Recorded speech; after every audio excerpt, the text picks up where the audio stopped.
এদিকে খাগড়াছড়ি জেলার মাটিরাঙ্গা উপজেলার তবলছড়ি বাজারে এক সপ্তাহের ব্যবধানে দুইবার চুরির ঘটনা ঘটে। এতে প্রায় ৮০,০০০ থেকে ১,০০,০০০ টাকার ক্ষয়ক্ষতির শিকার হন তবলছড়ি ট্রেডার্স নামের একটি হার্ডওয়্যার দোকান। দোকানের মালিকের বরাতে জানা যায়, অজ্ঞাত চোরচক্র প্রথমবার চুরি করার কয়েকদিনের মধ্যেই আবারও দোকানে হানা দেন। প্রতিবার ক্যাশ ও মূল্যবান সামগ্রী লুট করে নিয়ে যায় চোরেরা। তবে ঘটনাস্থলে কোনো সিসিটিভি ক্যামেরা না থাকায় চোরদের শনাক্ত করা সম্ভব হয়নি।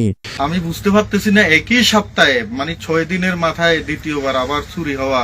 এখানে এত সেফটি, মেন রোডে একটা দোকান, আর আমার দোকানটা সবাই সুপরিচিত। কারণ আমার দোকানটাতে দুইবার চুরি হইলো। আমি প্রথমবারে আমার বাজার কমিটিরে জানাইছিলাম, বাজার কমিটি দেখবে বলে আমার আশ্বস্ত করে। এখন ৬ দিনের মাথায় আবার সেই একই চুরি আবার হইল। তো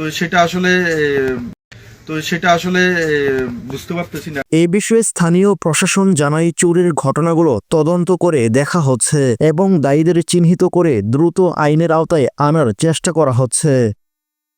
এদিকে এক সপ্তাহের ব্যবধানে পরপর দুইবার চুরির ঘটনায় বাজারের ব্যবসায়ীদের মধ্যে আতঙ্ক ছড়িয়ে পড়ে। স্থানীয় ব্যবসায়ীরা নিরাপত্তা জোরদারের দাবিও জানান এবং আইনশৃঙ্খলা বাহিনী দ্রুত পদক্ষেপ নেবে বলে আশা করেন তারা।